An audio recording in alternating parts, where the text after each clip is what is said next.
Habari za muda huu mtazamaji wa IBN TV Afrika popote pale ulipo, na tunakukaribisha katika kipindi chetu hiki cha Uislamu na Jamii. Katika kipindi hiki mtazamaji wa IBN TV Afrika utakuwa nami Mujahid Rashidi sambamba na mgeni wangu Sayyidi Haidarus Alawi ambaye niko naye hapa katika studio hizi za IBN TV Afrika, bila kumsahau mpiga picha wangu Steven Igaisa Po pamoja na Swaleh Juma, pia tuko nao katika kipindi hiki cha Uislamu na Jamii. Mtazamaji, sehemu hii ikiwa ni sehemu yetu ya pili katika mada inayosema nafasi ya media katika jamii. Ni sehemu yetu ya pili ambapo tutakuwa tunazungumzia sasa kuhusiana na swala zima la social media au mitandao ya kijamii, baada ya sehemu yetu ya kwanza kuzungumza kiurefu zaidi hasa media zingine. Lakini pia tunafahamu kwamba social media au mitandao ya kijamii pia ina nafasi yake kubwa sana katika jamii, na hapa ndipo tutakapokuwa tunazungumza zaidi kuhusiana na swala hili. Basi tunakusihi uwe nasi mwanzo hadi mwisho wa kipindi chetu. Naam Sayyid, assalamu alaikum. Wa alaikum assalam wa rahmatullahi wa barakatuh. Naam, tumekutana tena, alhamdulillah, tunamshukuru Mwenyezi Mungu kwa ajili ya kuzungumza kuhusiana na swala hili la nafasi ya media katika jamii.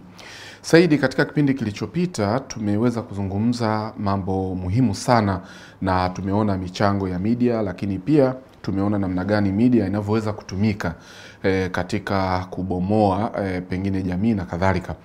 Lakini tukiwa tunaendelea kuzungumzia kuhusiana swala zima la media, katika kipindi kilichopita tulizungumzia media ndogo na media kubwa, lakini bado tuna nafasi nyingine pia ya kujadili aina nyingine ya media, kwani si tu peke yake labda TV pamoja na radios zinashika nafasi ya media. Tuna vitu kama social media au mitandao ya kijamii, nayo imeweza kushika hatamu sana, na sasa hivi kwa kiasi kikubwa watu wamekuwa na uhuru mkubwa sana wa kutumia mitandao hii ya kijamii.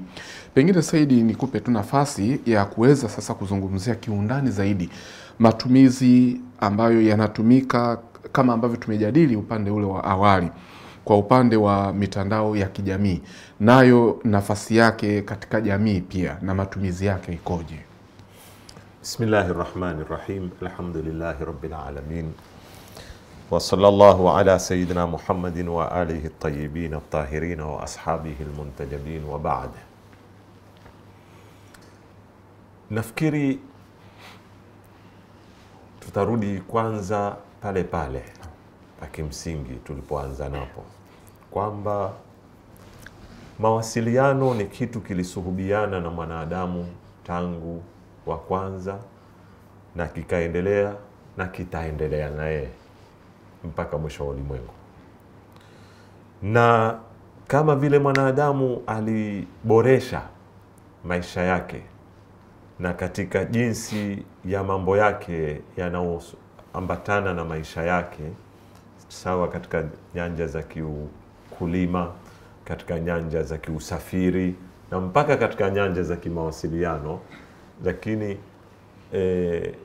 leo twazungumzia kasi ya maendeleo na mabadiliko yanayoingia katika sekta hii ya mawasiliano iko kubwa zaidi hata kuliko sekta nyingine yoyote. Na moja katika matokeo ya mabadiliko na ya maendeleo ni hivi tunazoziita sisi nini? Social media au mitandao ya kijamii. Ni katika mazao ya mlipuko wa kimaendeleo uliozaliwa na teknoloji ya hali ya juu alipofikia mwanadamu, na ikatumika katika matakwa ya wenye kukontroli ulimwengu katika kutumikia malengo ya kiutandawazi. Leo tuzungumza ulimwengu mwingine. Leo si kama jana. Jana ilikuwa pengine ni watu wa umri fulani wanaomiliki redio. Jana ilikuwa ni watu wa tabaka fulani wanaomiliki TV.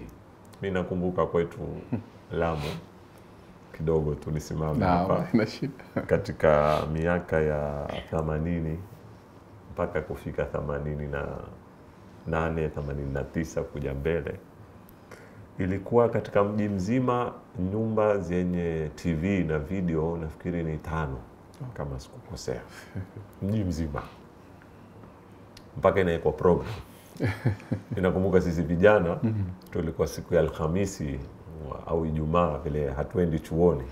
Sasa tunaekewa nyumba fulani leo mtaruhusiwa kwenda kuingia kutizama sinema tu. Hapo bado hata TV haijafika. Ni sinema peke yake ama mpira tena wa cassette za video. Sawa. Leo kila nyumba sikwambii kuna TV, pengine kuna TV 3. Kweli. Kuna ya sitting room, kuna ya chumbani kwa mzee, kuna na ya chumbani kwa watoto. Zamani ilikuwa ni nadira wewe uende hoteli, labda uende zile hoteli za standard ya hali ya juu. Utakwenda udirike ndani, utaambiwa hoteli na TV ndani. Ndio ghali sana hii. So sasa hivi uingia hoteli kuna TV 3 shekhi. Ukikaa mpaka reception kuna TV. Sawa? Maofisini mpaka mahospitalini mpaka mgonjwa yuko kitandani kaletewa TV. Haya, leo shida iliyoko, mfano ikiwa media ilikuwa ya target watu 30% ikiwapata, na wengi wengine hata wenye redio walikuwa hawanunui redio kusikiliza habari, walikuwa wanapenda, wengine wanataka kusikiliza mpira wa Afrika, wengine wanataka kusikiliza mpira wa wapi, wengine wanapenda nyimbo fulani zinazopigwa.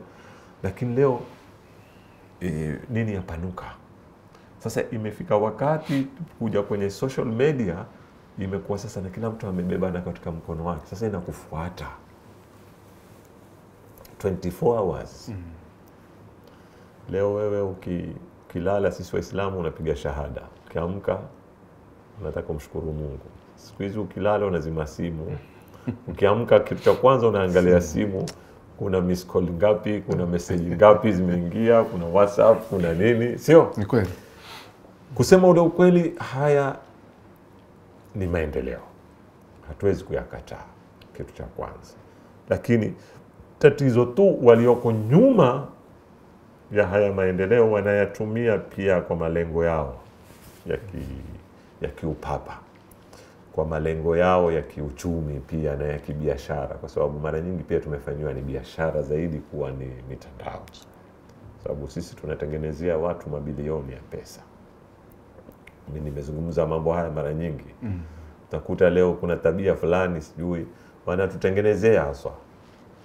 Leo kuna baadhi ya timu zimewekwa zinatengeneza hizi sijui huitwaje mimi, sikadi sijui Juma Karim sijui nini. Wanazitupa, tunatumiana sisi.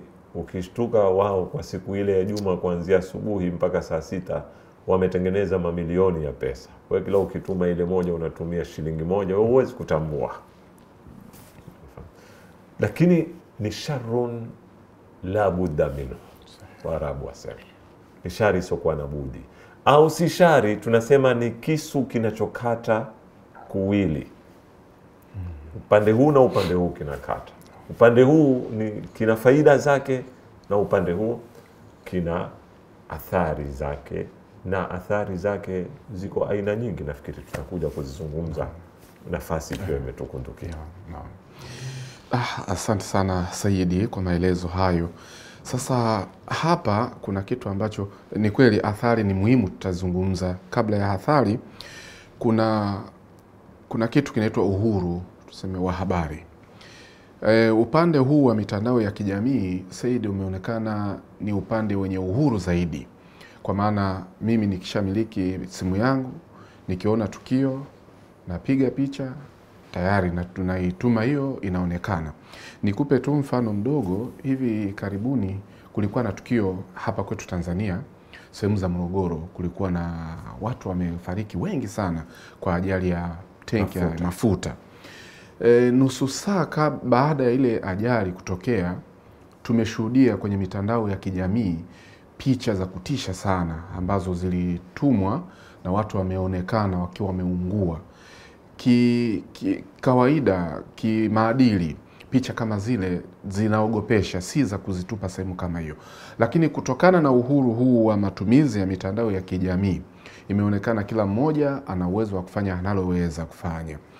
Sasa ni upande wa athari huu, pengine ni mikakati gani ambayo inatakiwa kufanyika ya kuweza kuhakikisha kwamba si kila mmoja ambaye anaweza kuwa na smartphone ana uhuru wa kutumia mitandao ya kijamii anavyotaka yeye mwenyewe kwa ajili ya maslahi pengine ya jamii zaidi?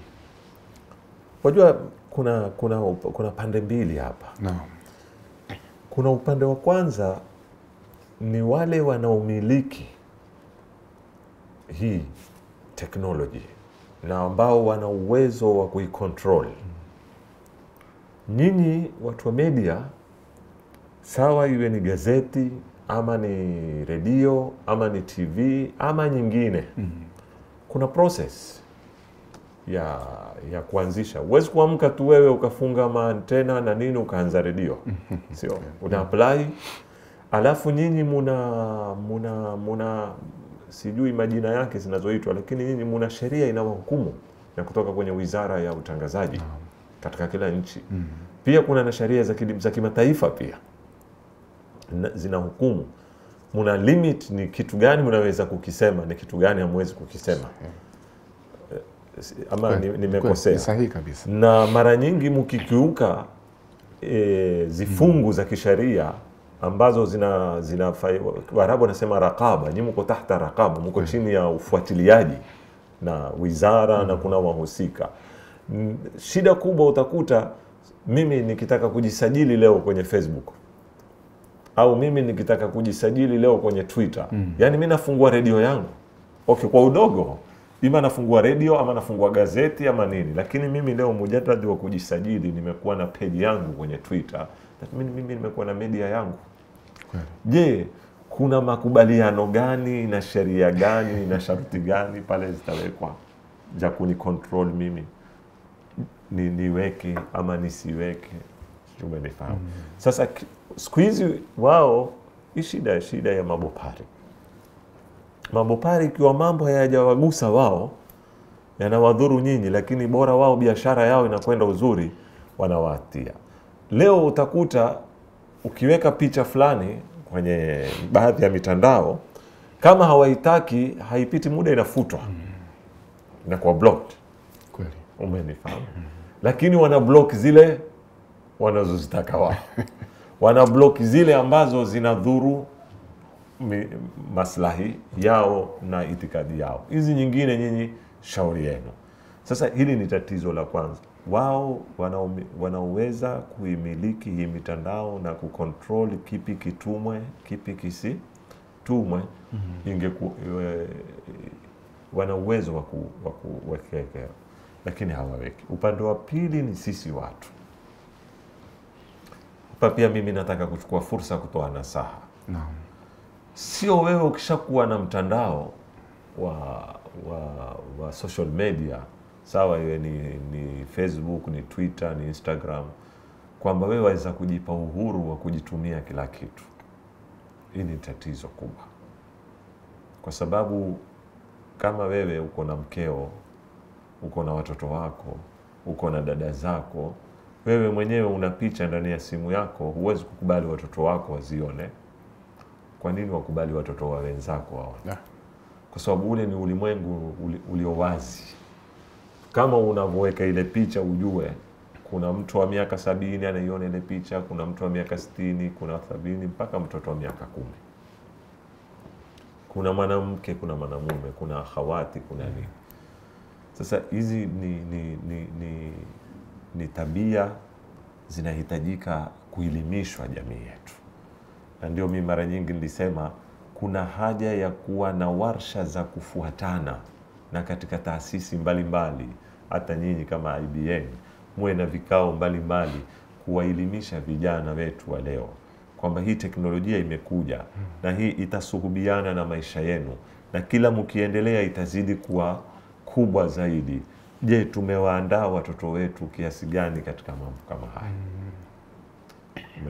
Si tu wewe umetaja mfano, nimeona mimi huwa siwezi kuangalia picha zile wale watu wanavyochomeka.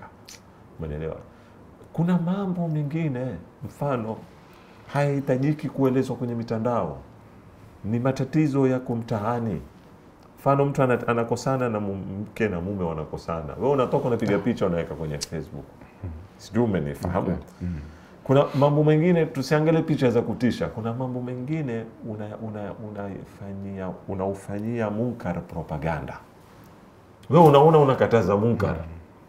Munkar hukatazwa, hautangazwi.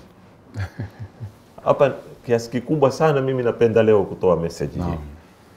Wengi wanaoona kwamba kuna tatizo wakatoka wakaliweka kwenye mitandao, wakajiona kwamba wao wanafuata ya'muruna bil ma'rufi wa yanhauna 'anil munkar, wao hawajafanya hiyo kazi. Wewe huwezi kukataza munkar kwa kukataza kwa kuutangaza.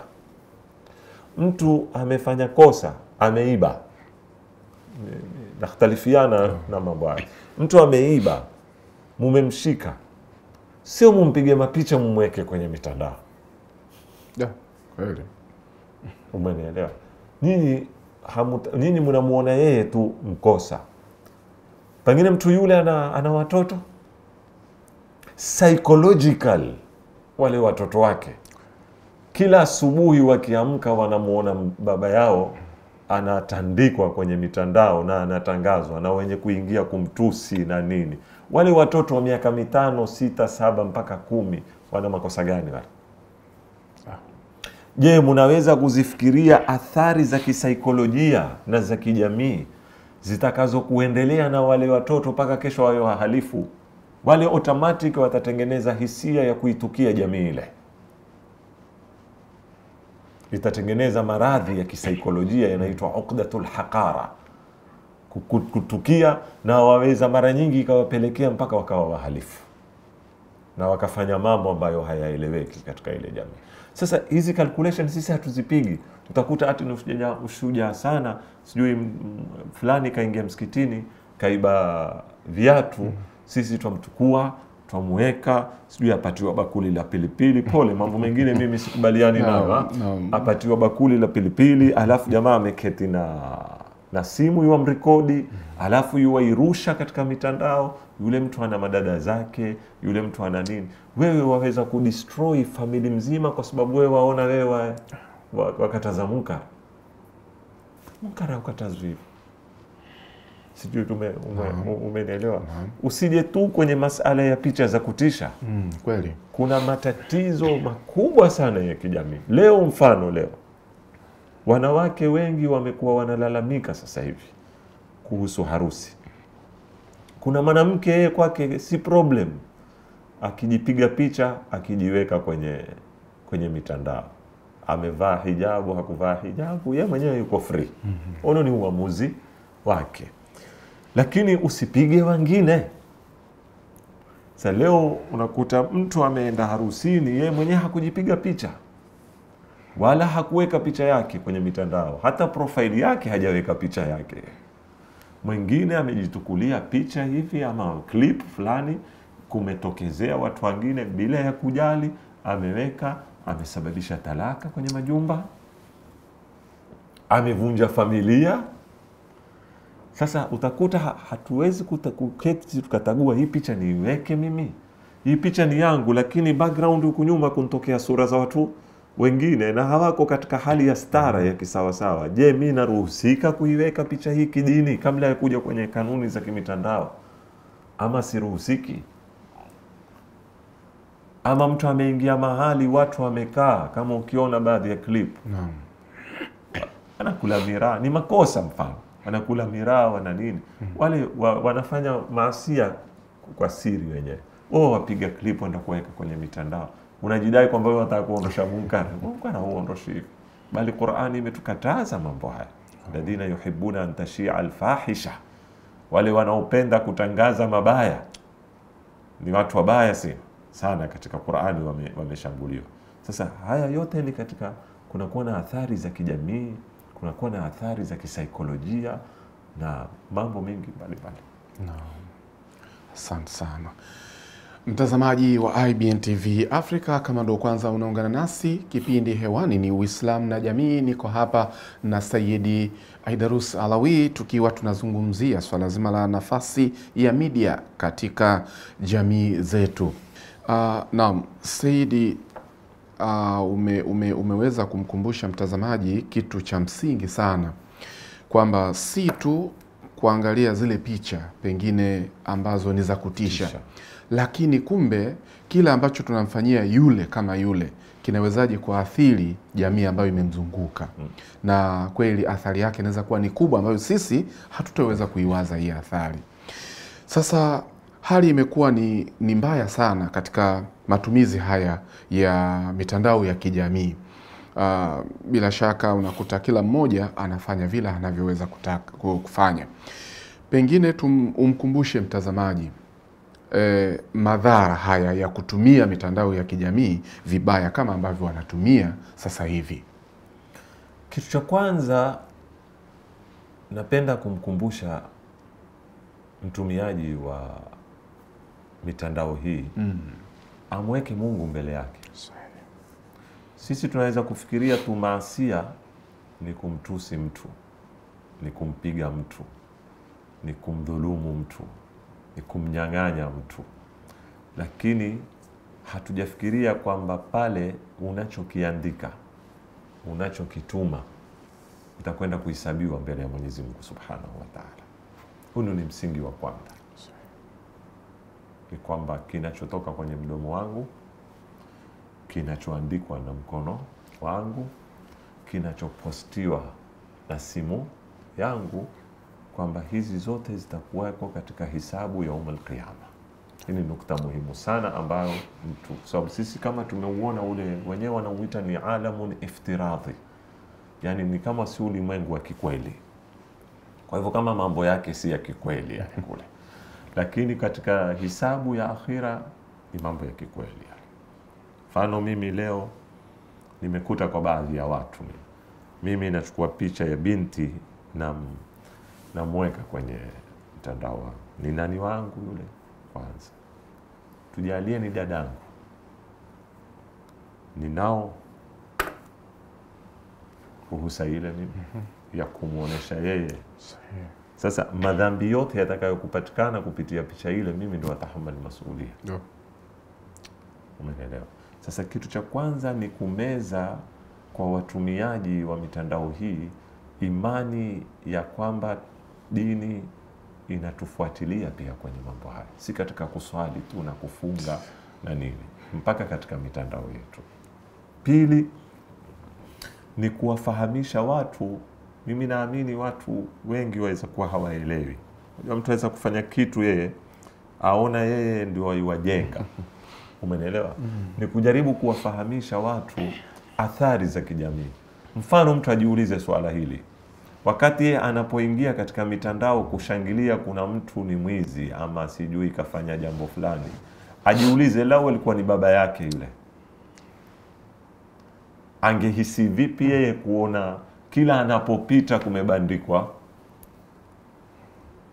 picha ya baba yake kwamba ni mwizi wa viatu msikitini? Hisia yako utahisi vipi?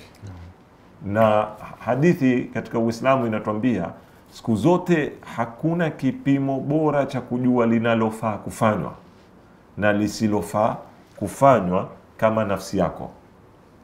Nakwambia dha nafsaka makana akhika, jiweke nafsi yako mahali pale, kisha jiulize lile analofanywa yeye ungefurahi kama ungefanywa wewe? Ukiona umefurahi, endelea kufanya, na kama unaona hukufurahishwa na jambo lile la utafanywa wewe, usimfanyie mtu. Hichi kipimo muhimu, hakitaki aya wala hadithi nyingi wala nini. Jiulize tu, mathalan wewe unapochukua mathalan picha ya mtu ukaiweka katika mtandao, lao ungefanyiwa ni wewe, ungefurahia? Hii kitu muhimu sana. Athari zake tuelewe, athari za kijamii. Kuna nukta ya kimsingi sana ambayo sijaigusia pia. Mbali na athari za kisaikolojia ya kutangaza baya kwa wale waliomzunguka ule, kuna na athari za kimalezi. Umeelewa? Wajua sisi twaona watu wote ni kama sisi. Leo wewe unapoweka picha aina fulani, mfano watoto wavuta bangi, wewe utajua lile ni tendo baya. Mtoto wako wa miaka 7 hawezi kujua. Sasa kuna mara nyingine sisi tunakwenda kutangaza jambo kwa kutaka tu kufahamisha jamii hili ni jambo baya, kumbe twawaekea watoto kielelezo. Mtoto ataona nafanya nini yule, wacha na mimi nijaribu. Zinashajisha. Badala kwamba sisi tunataka kuondosha. Hata leo mimi niko dhidi na baadhi ya drama, mchezo wa kuigiza zinazoaktiwa eti kuonesha madhara ya madawa ya kulevya. Utazikuta mara nyingine kwa watoto ni kama zinawapa message. Sijui hapa kwenu kuna hawa maekta waitwaje wale? Ambao wana act kama mateja wale. Ndio wapo. Umeelewa? Sasa utakuta watoto wengi leo wamependa kuwaigiza wale. Mitaani tunaona wanajaribu. Umeelewa? Kuna wale wanaojiambatisha plaster hapa. Alafu anavozungumza utakuta nyumbani umemkuta mtoto wako azungumza vile. Wale wameakti mchezo ule wa kuigiza, wataka kukuonesha madhara ya madawa ya kulevya, lakini kwa njia fulani ya kisaikolojia, kwa sababu si wataalamu wa kujua kuzituma zile message, imekwenda kuwafanya watoto wapende kumuigiza yule. Kweli. Umewapa role model yule sasa. Sasa hiyo imeongeza wavutaji bangi ama imepunguza? Imeongeza.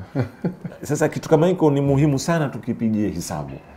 Tunaweza kuweka vitu katika mitandao tukiamini kwamba sisi tunataka kukataza haya mambo, kumbe twa influence watoto, hasa mimi nasema waone kwamba hiki ni kitu na sisi tunahitaji tukijaribu hiki kitu.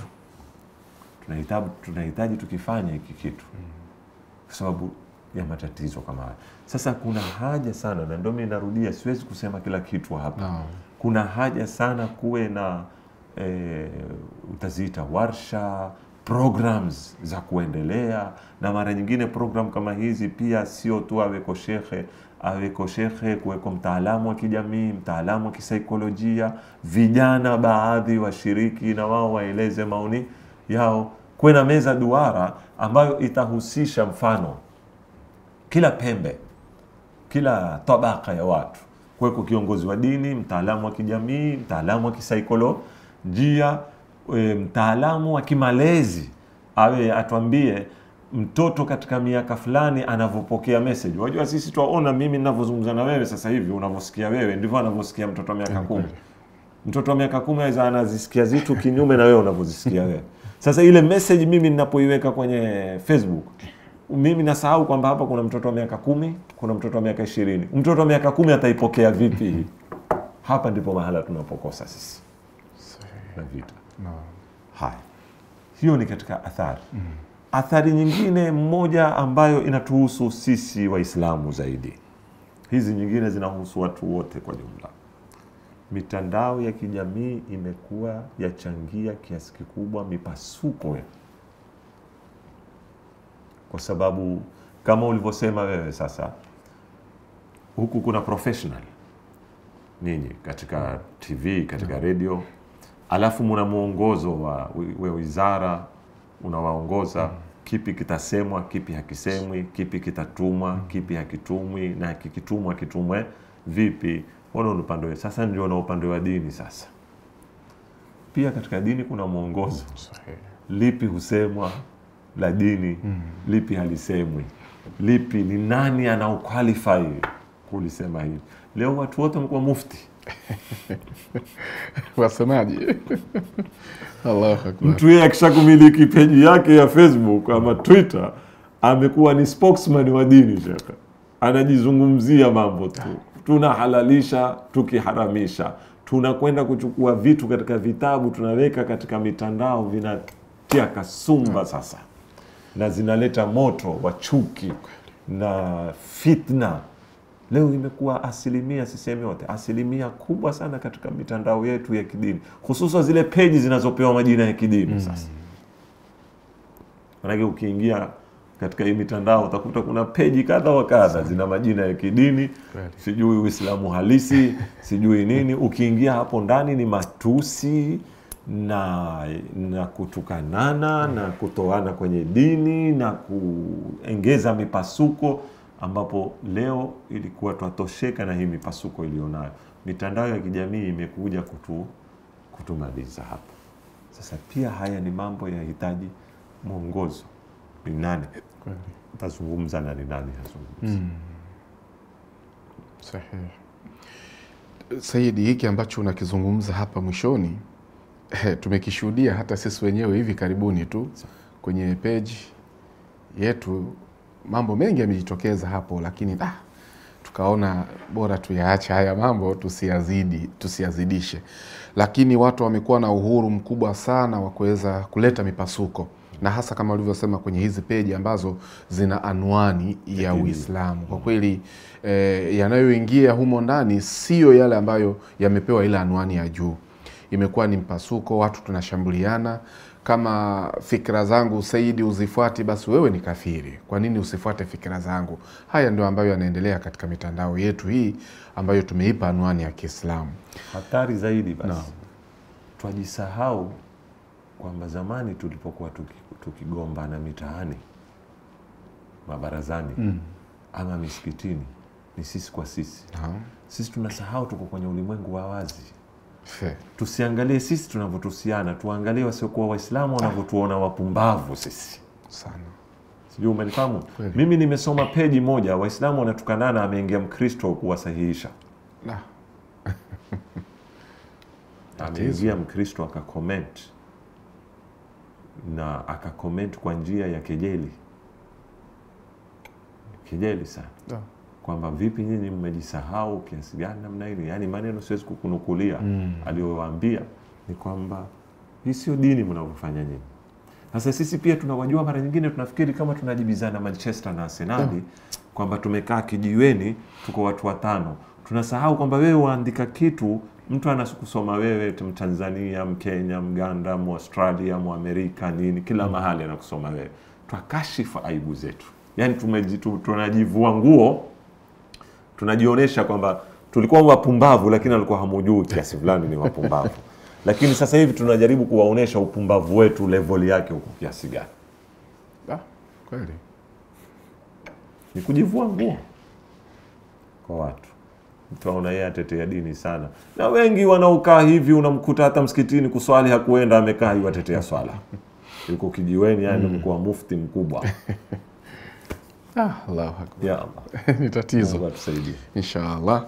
Saidi, nataka kidogo tuingie katika level ya familia kidogo katika swala zima hili la mitandao ya kijamii. Saidi, imekuwa ni tatizo kubwa kwamba leo hii tunasema tunakwenda na wakati. Tuko sitting room, labda tumekaa familia, baba, mama, kaka, dada na watoto wengine wako pale. Lakini kwa sababu kila mmoja ana uhuru wa kwenda kutembelea peji yoyote anayetaka katika mtandao wa kijamii, huko tunaona ndiko kwenye maendeleo sasa. Tunaangalia familia ya Kiamerika inaishi vipi. Tunaona familia ya Kiamerika, baba, mama, mtoto wote wamevaa wanavyojua wao. Na sisi tunahisi kwamba ndio haya ndio maisha ambayo tunaishi nayo.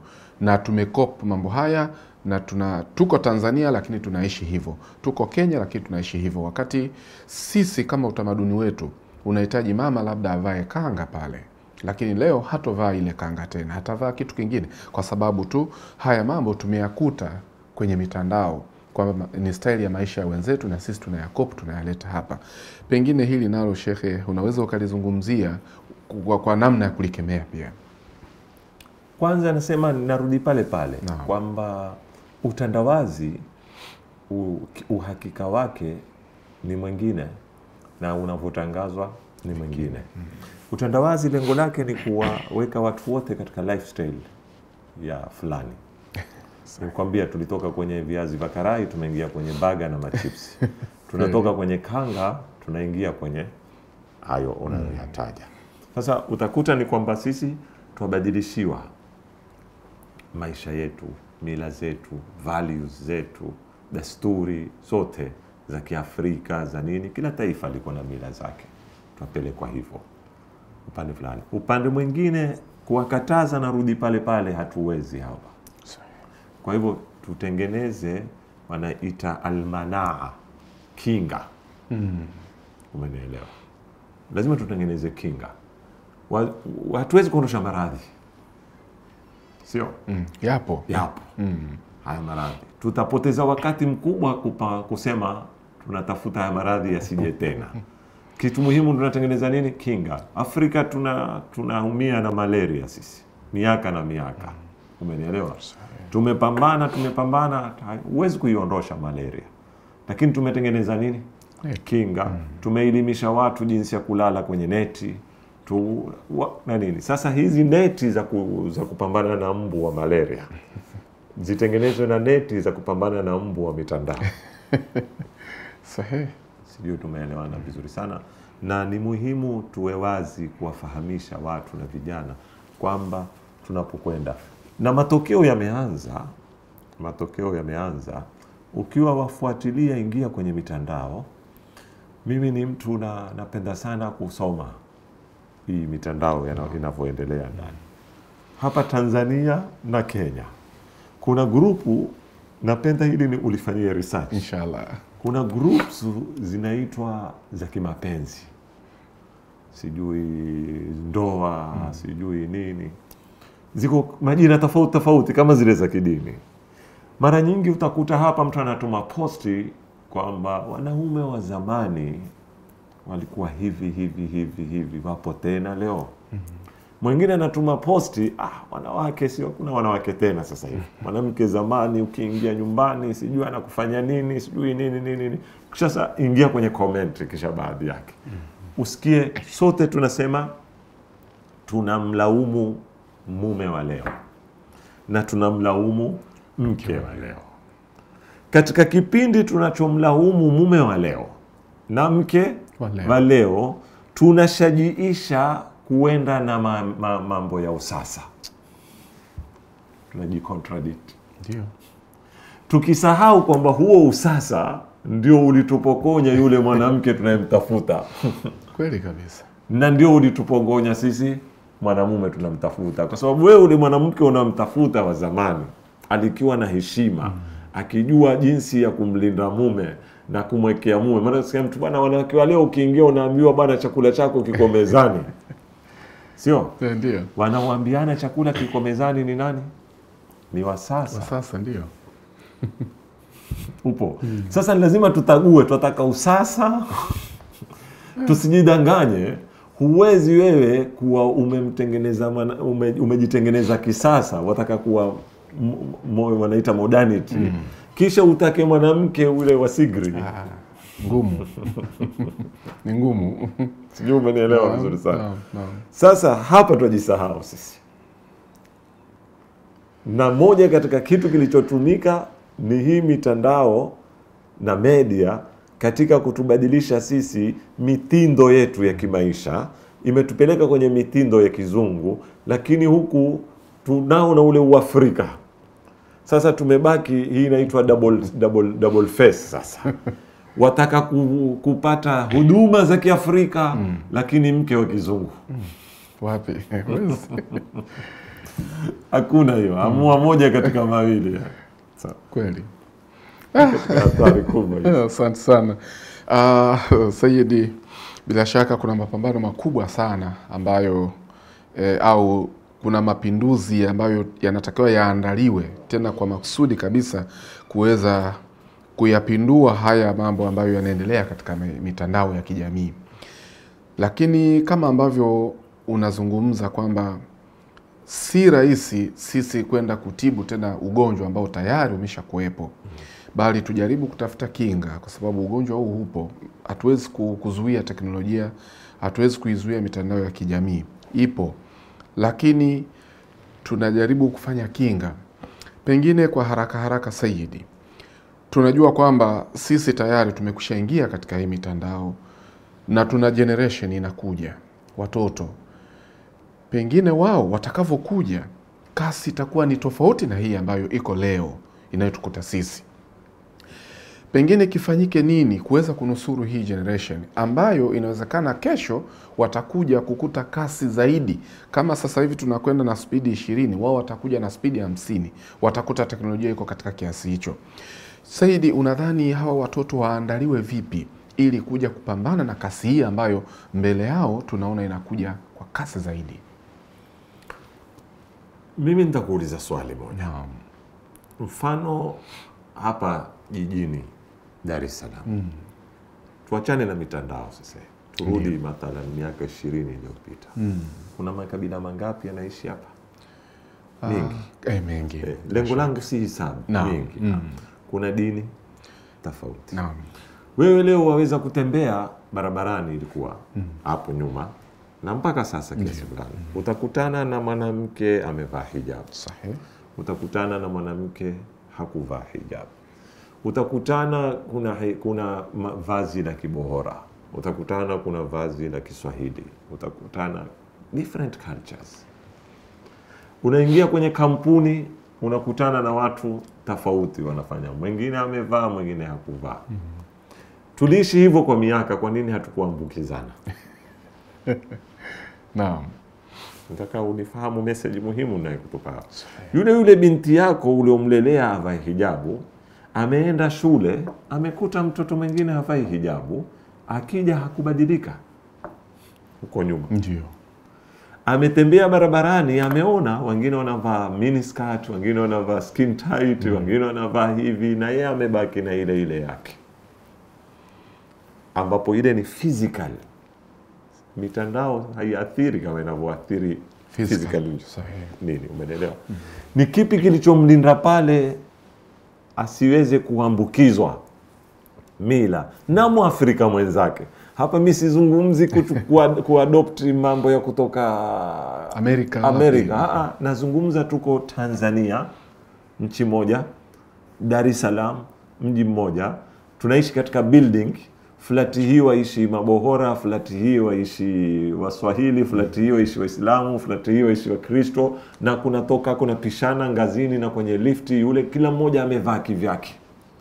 Lakini hakuna siku wewe umeinuka ukakuta mtoto wako hakika akwambia mimi sivai tena hijabu, nataka kumuigiza huyu jirani.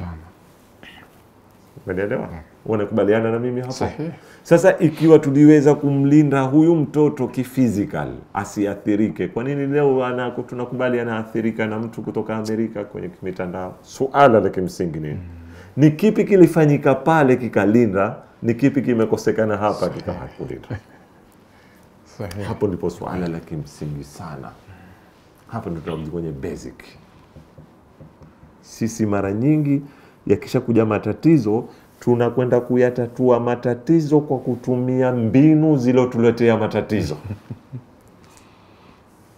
Leo hata tukitaka kufanya awareness ya kutatua matatizo haya yaliyosababishwa na athari za mitandao, tunakwenda kwenye mbinu zilotengenezwa na wazungu. Sijui umenielewa na lenga wapi? Najua. Mtoto wetu alilindwa na malezi ya kijijini, hakubadilika. Sahihi. Mtoto wetu alilindwa na maadili yaloinukia nayo pale nyumbani, hakubadilika. Ikiwa pale nyumbani hapajaweza kumpatia ule mtoto maadili, semina na congress hata 100 hazibadilishi. Sahihi. Kweli. Semina hazibadilishi. Yupo. Naam. Zinaamsha, nisifahamike makosa. Wanasema zinachangamsha. Zinahamasisha, zinaleta msukumo, lakini hazileti suluhisho. Suluhisho tunatakikana turudi kwenye misingi ya kimalezi. Sahihi. Wazazi hawana time na vijana wao. Si mtandao uliomharibu mtoto wako, ni yule uliompelekea kutoka na mwaka mmoja amlelee, wewe hujui anameza maadili gani. Mtoto wako ameinukia ni kakwa, hana kitu, empty. Chochote kinachokuja atakipokea. Sijui umenielewa? Ameinuka ni empty. Amejazwa information tu za education. Amejazwa math, science, sijui history, lakini hajafundishwa maadili ya nyumbani. Sababu wewe ulipomzaa ulimwachia mtumishi na yaya.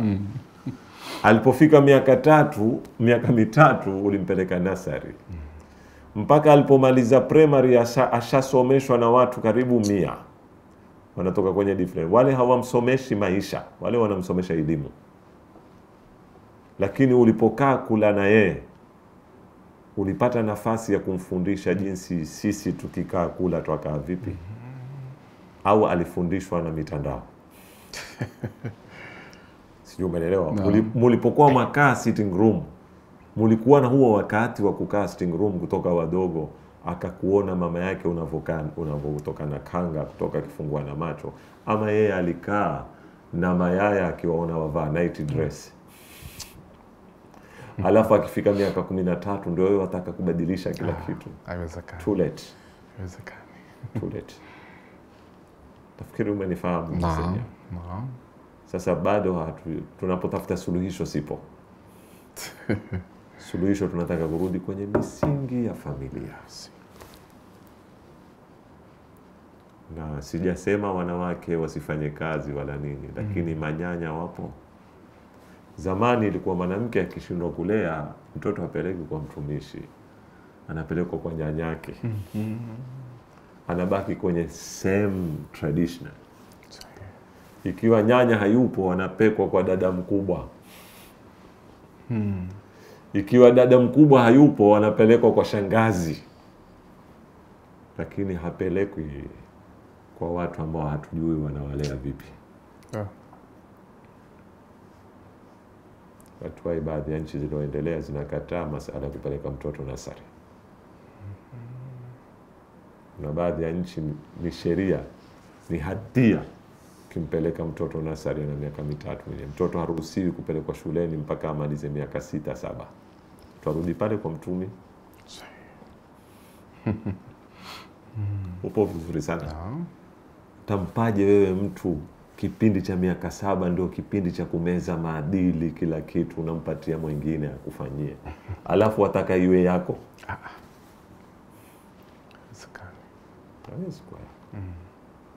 Hapa mimi naona ndio suluhisho. Asante sana Sayyidi, bila shaka hilo ni suluhisho ambalo ni lazima kulifanyia kazi sasa. Mimi ni kushukuru sana Sayyidi kwa kuweza kuwa nami toka pale tulipoanza kipindi chetu hiki, na bila shaka haya yote ambayo umeyazungumza mtazamaji ayachukue kuwa ni tija, lakini pia yaweze kusaidia kwa ajili ya kujenga jamii iliyo bora zaidi. Asante mtazamaji wa IBN TV Afrika, mpaka kufikia hapo hatuna la ziada katika kipindi hiki cha Uislamu na Jamii. Kumbuka katika kipindi hiki nilikuwa na mgeni wangu hapa Sayyidi Aidarus Alawi, tukiwa tunazungumzia swala zima la nafasi ya media katika jamii, kama ambavyo umeweza kumfuatilia mazungumzo hayo, lakini pia nasaha pamoja na yale yote ambayo amekusihi mtazamaji uweze kuyafanyia kazi. Bila shaka tutayafanyia kazi na insha Allah tutakuwa ni wenye kubadilika kwa namna moja au nyingine. Basi mpaka kufikia hapo hatuna la ziada, na kuaga kwa heri na asante.